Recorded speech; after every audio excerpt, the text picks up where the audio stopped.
வணக்கம் நண்பர்களே. என்னடா இவங்களுக்கு வந்து சோதனை இப்படி தாங்க ஆயிடுச்சு. பக்கத்து காட்டில் வந்து கரும்பு வெட்டிட்டு இருந்தாங்க. லோடு எடுத்துகிட்டு வரும்போது கரும்பு லோடு அப்படியே சாஞ்சிருச்சுங்க.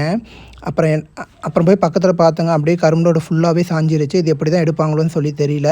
அப்புறம் கொஞ்சம் வேலை இருந்தது, வெளியே போயிட்டு வந்தங்க. அதுக்குள்ளே கரும்பு லோடெலாம் எடுத்துகிட்டு போயிட்டாங்க. அப்புறம் காட்டில் போய் தேங்காயெல்லாம் பறிச்சுட்டு கொஞ்சம் வேலை இருந்தது, காட்டிலலாம் பார்த்துட்டு அப்படியே வந்துட்டு இருந்தேங்க. அப்புறம் அம்மாட்ட கேட்டேன், என்னம்மா பண்ணிட்டு இருக்கிறேன்னு சொல்லி கேட்டாங்க. அம்மா வந்து இட்லி பூலாம் பாரு எப்படி இப்போ வந்திருக்குது, அதான் ஃபோட்டோ எடுத்துகிட்ருக்கேன் அப்படின்னு சொல்லி சொன்னாங்க. சரி வா போகலாம் அப்படின்னு சொல்லி சொன்னாங்க. இல்லை கொஞ்ச நேரம் இரு, கொழிஞ்சி பழம் வந்திருக்குது, அதையும் பார்த்துட்டு போயிடலாம் அப்படின்னு சொல்லி சொன்னாங்க. அப்புறம் கொழிஞ்சி பழம் பார்த்துட்டு இருந்தாங்க. ஒன்று கூட இல்லவே இல்லை. எங்கள் பாட்டி கண்ணுக்கு மட்டும் ஒரு கொழிஞ்சி பழம் வந்து சிக்கியிருந்தது.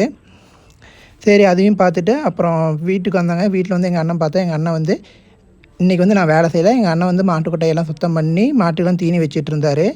எங்கள்கிட்ட வந்து ஒருத்தர் வந்து கேட்டிருந்தாங்க, என்ன வந்து தீவனம் நீங்கள் யூஸ் பண்ணுறீங்கன்ட்டு. நாங்கள் வந்து அண்டோசான்னு ஒரு தீவனம் யூஸ் பண்ணுறோங்க. பால் சொசைட்டியில் பால் ஊற்றுறதுலேருந்து கொடுத்துருவாங்க.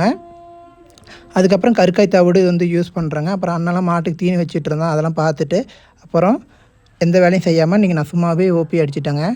நம்ம சேனல் பிடிச்சிருந்தால் சப்ஸ்கிரைப் பண்ணிக்கோங்க, சப்போர்ட் பண்ணுங்கள். நன்றி மக்களே.